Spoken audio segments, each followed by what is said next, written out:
पहले गौरव आपके पास ही आ रही हूं। गौरव, अब तक तो मंत्रालयों को लेकर तमाम मांगे सामने आ रही थी, रखी गई या नहीं रखी गई, लेकिन जो सूत्रों के हवाले से खबरें आई कि बड़े बड़े मंत्रालयों की मांगे टीडीपी की तरफ से भी और जेडीयू की तरफ से रखी गई है। अभी तो यही कश्मकश में बीजेपी दिख रही होगी, लेकिन अब तो मुद्दों को लेकर भी बातचीत यहां पर छिड़ गई है और जिसकी हवा कल ही अग्निवीर से शुरू हुई है। तो ऐसे में जो मजबूत सरकार पिछले 10 साल में हमने देखी है, जो मोदी सरकार, अब अगले 5 साल ये कितने मुश्किल दिख रहे हैं?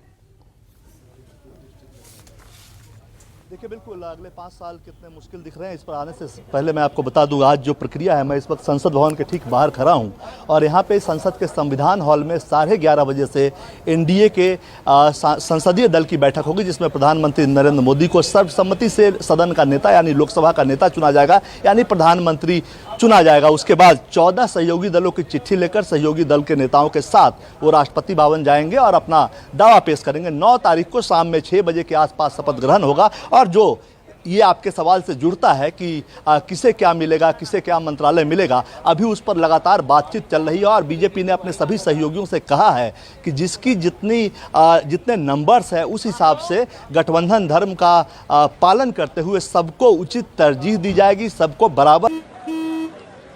चल हो जा शुरू।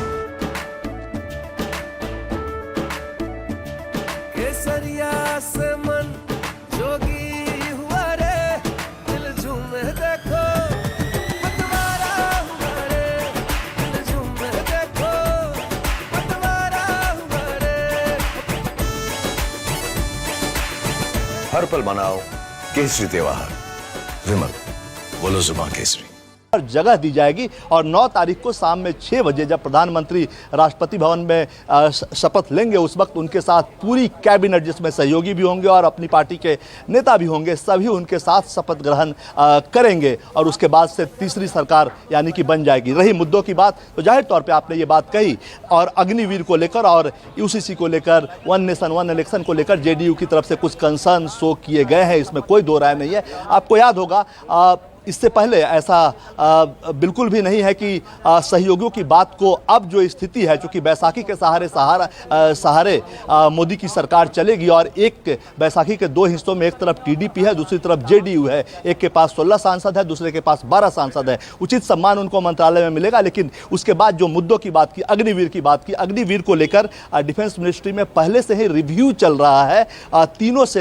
तीनों सेनाओं के हिस्सों में जो भी अग्निवीर शामिल हुए हैं उनके साथ उनसे फीडबैक लिया जा रहा है, ये ठीक है नहीं है, यानी सरकार इस दिशा में पहले से काम कर रही है। एक बात और आपको ध्यान होगा कि जेडीयू ने जो केसी त्यागी ने जो मांग की है उसमें कहा है कि इसको रिव्यू करना चाहिए। तो रिव्यू करना और स्क्रैप करना दोनों में काफ़ी अंतर होता है। लेकिन चलिए अगर स्क्रैप करने की भी बात करते हैं, अगर दबाव बहुत ज़्यादा बनता है, क्योंकि अभी जो चुनाव परिणाम आए हैं उसमें जिस राज्य से भी ज़्यादा सेना की भर्ती होती है, हिमाचल हो, उत्तराखंड हो, हरियाणा हो, राजस्थान हो, पंजाब हो या फिर उत्तर प्रदेश हो, इन जगहों पे सीटों की बात मैं नहीं करूंगा, सीटों की तो संख्या घटी ही है कुछ राज्यों में, लेकिन इसमें वोट परसेंटेज बीजेपी का गिरा है। तो जाहिर तौर पे अग्निवीर एक इशू है, वो बीजेपी के मन में भी है और मिलिट्री अफेयर्स जो डिपार्टमेंट है, जो डिफेंस मिनिस्ट्री के अंतर्गत आता है, वो इस मुद्दे को ऑलरेडी उस पर चर्चा कर रहा है, उसको रिव्यू कर रहा है। और हो सकता है कि एनडीए 3.0 जो है उसमें एनडीए 2 में लिया गया अग्निवीर का जो फैसला है वो पहली कैजुअलिटी बन जाए, इससे इनकार नहीं कर सकते।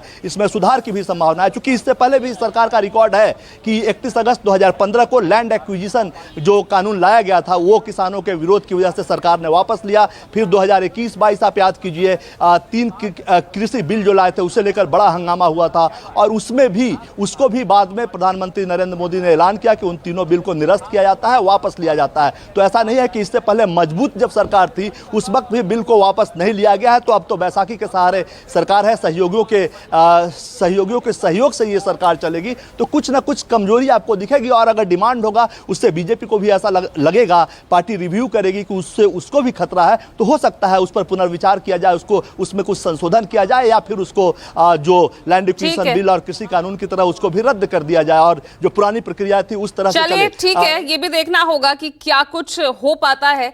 रिव्यू की आपने जो बात की है